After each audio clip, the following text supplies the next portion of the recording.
up, you beautiful bastards? Hope you're having a fantastic Tuesday. Welcome back to the Philip DeFranco Show, and let's just jump into it. And the first thing I want to talk about today, it was the most requested story of the day that can be summarized with YouTube's kicking people off the site, ?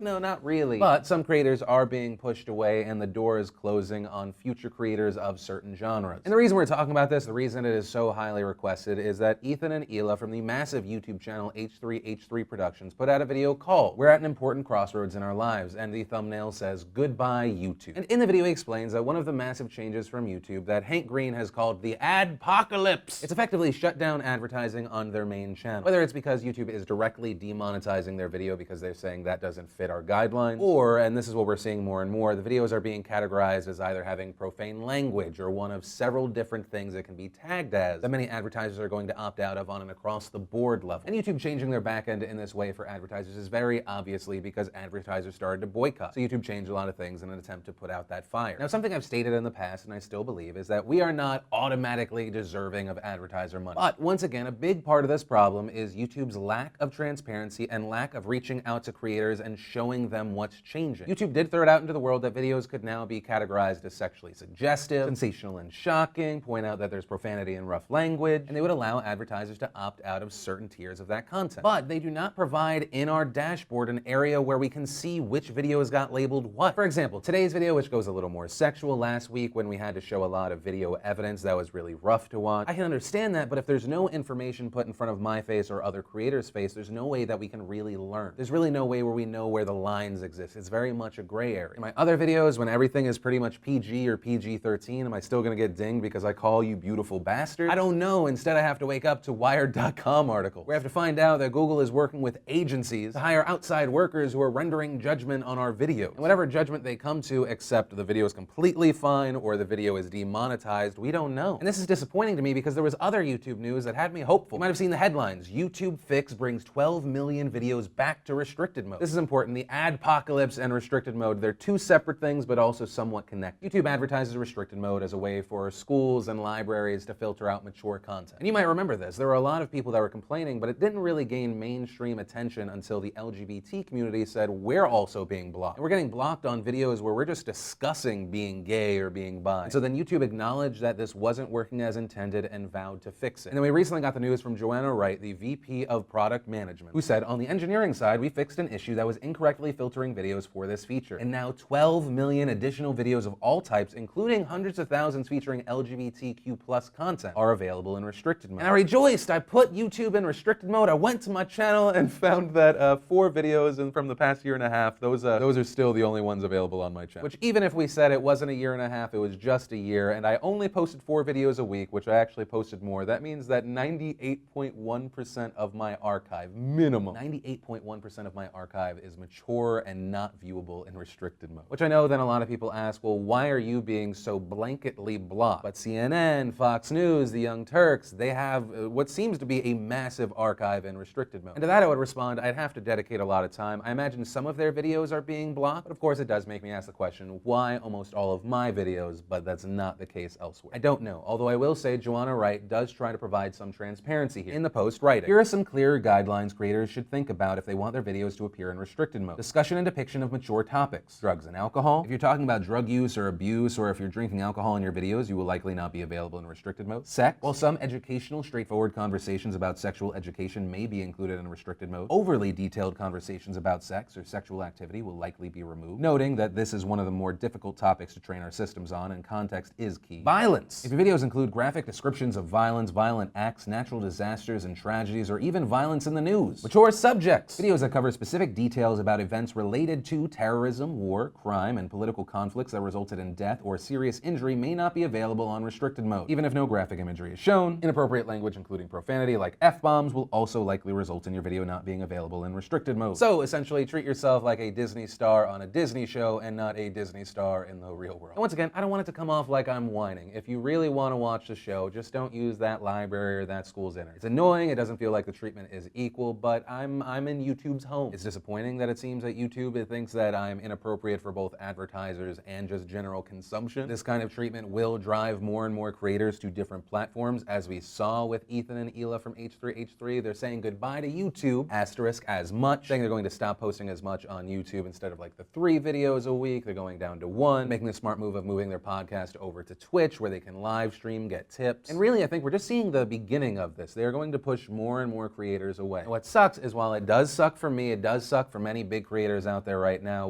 who it really trashes is the small creator. The large creators are in a position where we can diversify. We have different tactics of ways that we can try and keep things afloat and still grow. But the little guy doesn't get the benefit of that size, does not get the benefit of the really good month where they got excess money that they could put in in a safe place. And it does make me really worry about not only the future of the platform, but the future creator. They're coming in at one of the hardest times ever to be who you want to be without having to censor yourself. And the question I want to pass off to you with this story is, do you think that we're going to see more creators jump ship, either fully or just making YouTube not their primary focus? I mean, I'm not personally going to leave, but I'm even tinkering with my business model that's based off of not trusting YouTube to do their job. Or you have the mindset of people need to quit their bitch. Whether you agree or disagree with me, I'd love to know what your thoughts are in the comments down below. But from that, I want to share some stuff I love today. And today in Awesome, brought to you by the Don't Mind Me, I'm Just Catching Invisible Monsters shirt. Shirt for all of you people out there still playing Pokemon Go because you want to get those Gen 2 Pokemon, but want to explain why you're hanging out by what seems to be a children's park and or fire station. And so that run will only be up for a few days, so if you want to snag one, grab it while you can in the links down below. And the first bit of awesome is we got a brand new trailer for The Kingsman: The Golden Circle, and yes, a bunch of new faces and an old one I didn't expect. Mr. Colin Firth is back. And a quick note, for those of you who have not seen Kingsman: The Secret Service,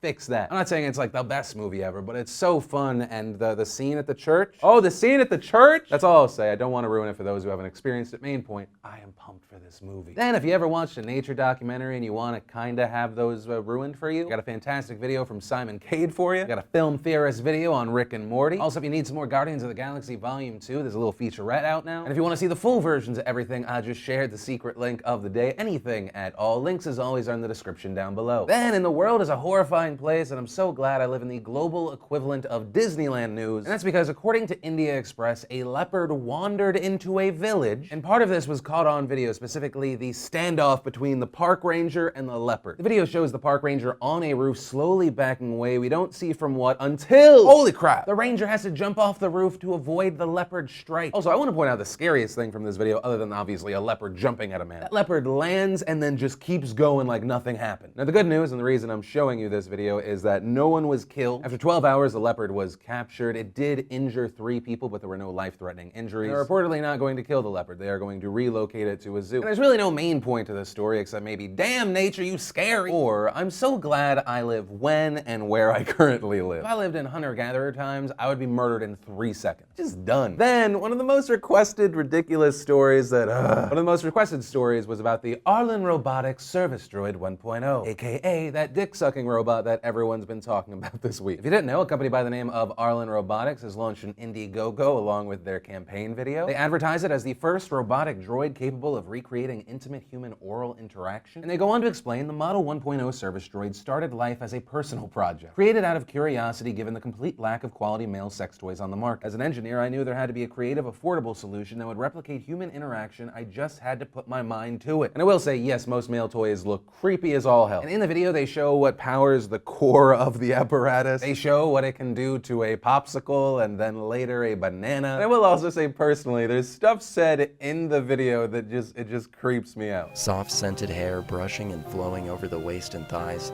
as you are slowly drawn to fulfillment. But here's my ultimate takeaway. If this is something you want, hey, I'll even link to the Indiegogo. I'll link to it down below. They're looking for 12,500 pounds of funding. They are 15% on their way.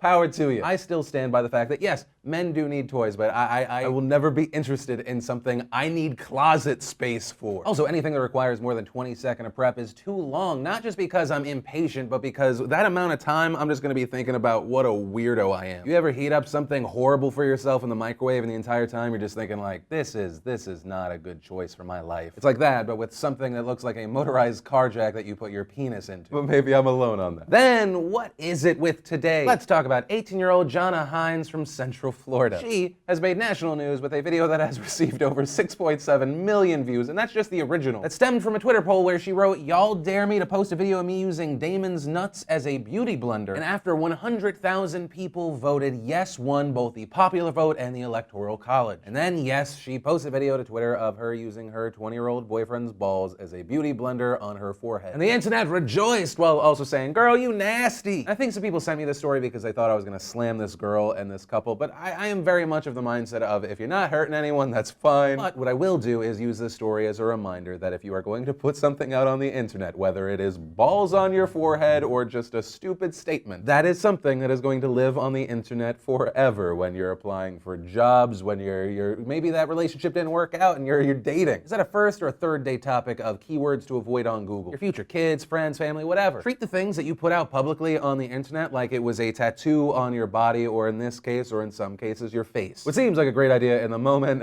maybe will not be long term. And then we need to talk about the story of that man who had his face slammed. He was dragged off of that United flight, and no, this is not a repeat from 2 weeks ago. By now, you've seen that ridiculous, horrible footage. You initially saw United CEO standing by his people, all the way to him backpedaling, apologizing, saying this should never happen, we're gonna change things. Well, the massive update to this story we have is thanks to the Freedom of Information Act. The Los Angeles Times and other outlets asked for incident reports from this incident. For the first time, it reveals the names of the officers involved in the incident and how they described what transpired. And just a big note, this is how they reported this incident despite the fact that it contradicts most video evidence. They described this moment as Officer Long attempted to assist the subject off his seat with 2 hands. What a colorful, loose way to describe what was happening. Oh my God! No! They also wrote, the subject responded repeatedly in an aggressive manner. And just to remind you, this is how aggressive Dr. Dow got. No, I'm not going. I am not going. And then they actually blame him for his own face injury, saying the subject then started flailing his arms and started to fight with Officer Long due to this incident. The subject was able to knock Officer's right hand off the arm, causing Officer Long to lose control of Mr. Dow. Consequently, the subject fell and hit his mouth on the armrest across from him, which caused an injury to his mouth, and Officer Long regained control of the incident. What a beautiful way to describe a situation where you violently pulled on a man with such disregard that you ended up tossing his ass like he was a sack of soil at Home Depot into the back of your truck. Oh my God! No! And I have to say, part of me is blown away and disgusted by this report, and then the other part of me is almost just in awe of the balls you must have to write a report like this knowing full well that you were filmed, that a camera, not even camera, cameras filmed this incident to a way that I can cut between clips. So the reality of the situation before, during, and after, and you're like, nah, that's not how it went down. Fake news! What? This is why, 1, we should always be able to film police doing what they're doing. And 2, while it's not a fix-all solution, this is a fantastic situation to argue that all police and anyone in this sort of position should have a body camera. I'm blown away by this, and it makes you wonder how often do they write reports like this that contradict reality. But that's actually where I'm gonna end today's show. And remember, if you liked this video, you like what I try and do on this channel, hit that like button. If you're new here, hit that subscribe button. Also, if you missed and want to catch up on yesterday's Philip DeFranco show, you can click or tap right there to watch that. If you want to see the newest vlog, you can click or tap right there. But that said, of course, as always, my name's Philip DeFranco. You've just been filled in. I love yo faces, and I'll see you tomorrow.